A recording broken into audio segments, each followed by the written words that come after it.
800 साल पहले मध्य एशिया के मैदानी भाग पर विचरने वाली एक छोटी सी खानाबदोश जनजाति में एक बालक का जन्म हुआ, जिसने दुनिया में सबसे बड़ा भूमि साम्राज्य बनाया। आगे चलकर यही बालक चंगेज खान के नाम से पूरी दुनिया में मशहूर हुआ, जिसने न केवल लोगों, न केवल शहरों को, बल्कि पूरे के पूरे देशों को दुनिया के उस समय के नक्शे से मिटा दिया था। मिस्टिफाई हिस्ट्री टीवी के एक और नए वीडियो में आपका स्वागत है। इस वीडियो में आप चंगेज खान से जुड़ी 17 दिलचस्प और हैरान कर देने वाली बातें जानेंगे, सो वीडियो को आखिर तक जरूर देखना। नंबर 17। चंगेज खान का जन्म 1162 के आसपास ओनोन नदी के किनारे पर हुआ था। चंगेज खान का असली नाम चंगेज नहीं बल्कि टेमुजीन था, जिसका अर्थ है लोहे का या लोहार। 1206 में टेमुजीन को कुरुलताई नाम के एक आदिवासी बैठक में मंगोलों का नेता घोषित किया गया, जिसके बाद से वह चंगेज खान के नाम से मशहूर हुआ। इतिहासकार आज तक नहीं जान पाए हैं कि चंगेज नाम की उत्पत्ति कहां से हुई थी। नंबर 16। चंगेज खान का जीवन काफी चुनौतियों भरा रहा। जब वह महज 9 साल का था तो उसके पिता को जहर देकर मार दिया गया, जिसके बाद उसके कबीले ने उनके परिवार को निष्कासित कर दिया और उसकी मां को अपने 7 बच्चों को अकेले पालने के लिए मजबूर होना पड़ा। कहा जाता है कि चंगेज का सौतेला भाई बेगटर उसकी मां पर गंदी नजर रखता था और वह चंगेज को काफी परेशान करता था। चंगेज को यह बात अच्छी नहीं लगी और जब वह 10 वर्ष का हुआ तो उसने अपने सौतेले भाई की हत्या कर दी। नंबर 15। 1178 में 16 वर्ष की आयु में टेमुजीन का विवाह बोर्टे नाम की एक महिला से हुआ। विवाह के कुछ समय बाद ही उसका और उसकी पत्नी का अपहरण कर लिया गया, लेकिन सौभाग्य से वह बच निकला और उसने अपने पिता के एक मित्र के यहाँ शरण ले ली और पिता के ही कुछ भरोसेमंद मित्रों को इकट्ठा करना शुरू कर दिया। मंगोल जनजातियां चंगेज खान की इस बढ़ती शक्ति को बर्दाश्त न कर सकी और उन्होंने चंगेज पर हमला कर दिया।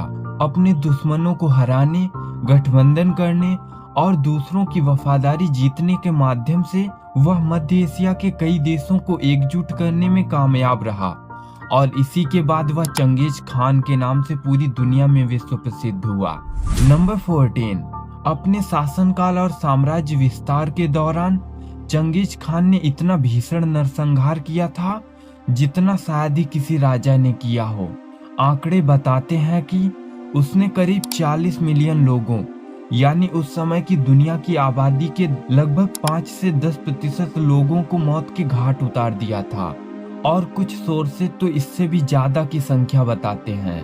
13वीं शताब्दी के एक ईरानी इतिहासकार राशिद अल दीन लिखते हैं कि चंगेज खान ने ईरान में इतना भीषण नरसंहार मचाया था कि ईरान की जनसंख्या 25 लाख से 2.5 लाख पर आ गई थी। शायद आपको जानकर हैरानी होगी कि चंगेज खान के अटैक के पहले ईरान की जो जनसंख्या थी उस तक पहुंचने में ईरान को पूरी 5 सदियां लग गई थी। नंबर 13। चंगेज खान की एक बेटी की शादी तोकूचर नाम के एक शख्स के साथ हुई थी, जो चंगेज खान के काफी करीब था। पर्सिया के निसापुर शहर के एक तीरंदाज ने तोकूचर की हत्या कर दी, जिसका बदला लेने के लिए चंगेज खान ने निसापुर की पूरी आबादी को ही खत्म कर दिया। इंसानों की तो बात ही छोड़ो, उसने निसापुर में एक भी जीवन बचने नहीं दिया। यहाँ तक कि उसने वहाँ के कुत्ते और बिल्लियों को भी नहीं छोड़ा। उसने लोगों के स्कल्स का एक टावर बना दिया ताकि भविष्य में कोई भी चंगेज खान की फैमिली की तरफ आंख भी ना उठाकर देखे। Number 12। Carnegie institution for science Washington के अनुसार चंगेज खान द्वारा किए गए नरसंहार ने वायुमंडल से करीब 700 मिलियन टन कार्बन डाइऑक्साइड का सफाया कर दिया था। उसने हजारों शहरों, कस्बों और गांवों को नेस्ते नाबूद कर दिया, यानी कि जहां पहले घनी आबादी हुआ करती थी, कत्लेआम के बाद वहां जंगल और वनस्पतियां पैदा हो गई थीं। इस तरह चंगेज खान के नरसंहार ने उसे अनजाने में ही एक पर्यावरणविद यानी एनवायरमेंटलिस्ट बना दिया था। नंबर 11।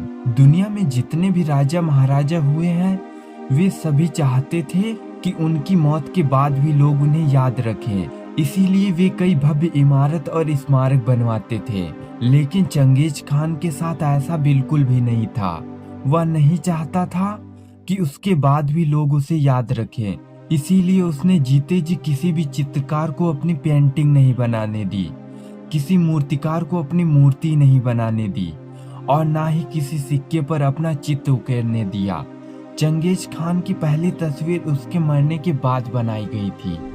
नंबर 10, चंगेज खान नहीं चाहता था कि उसके मरने के बाद उसकी कोई निशानी छूटे। इसीलिए उसने अपने मरने से पहले एक अजीब वसीयतनामा लिखा।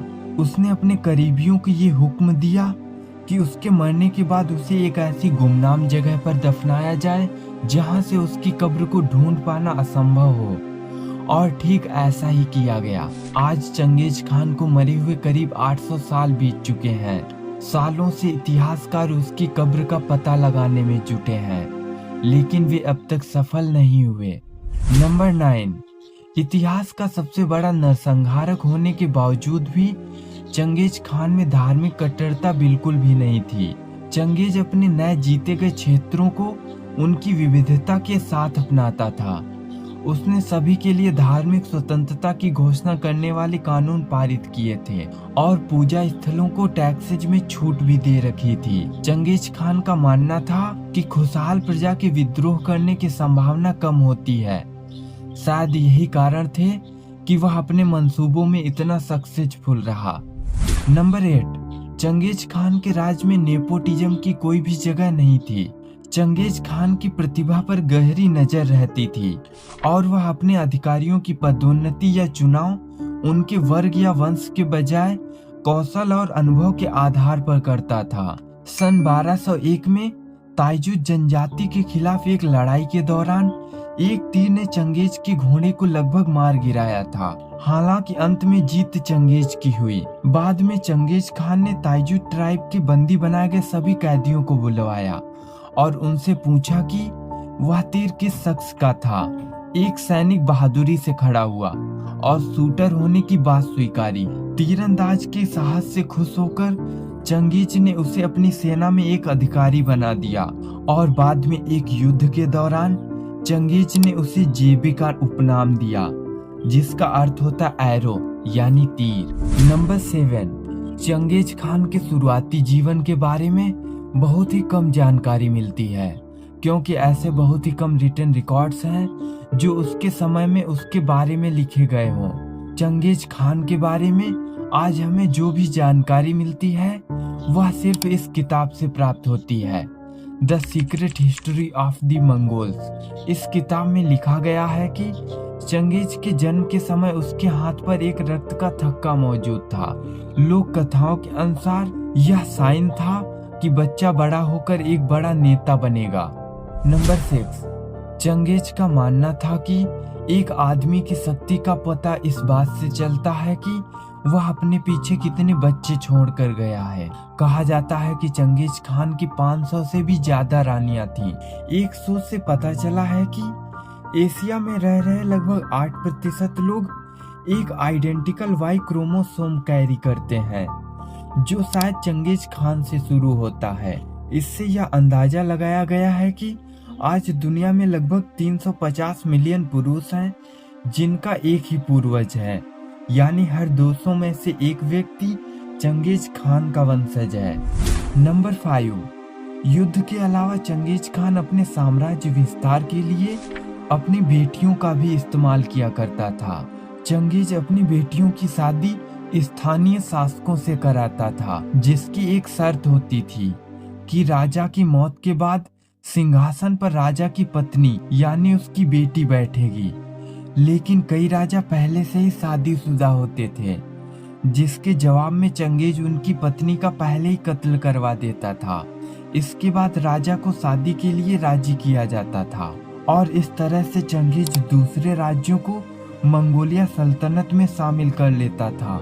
इतना ही नहीं, जब मंगोलिया आर्मी किसी युद्ध के लिए जाती थी तो चंगेज इन्हीं राजाओं को आगे रखता था, जिससे उनकी जल्दी ही मौत हो जाए, और इस तरीके से उसने जल्द ही पृथ्वी की एक बड़ी भूभाग को जीत लिया था। नंबर 4, चंगेज खान के नाम में खान होने से कई लोगों को लगता है कि वह मुसलमान था, लेकिन ऐसा नहीं है।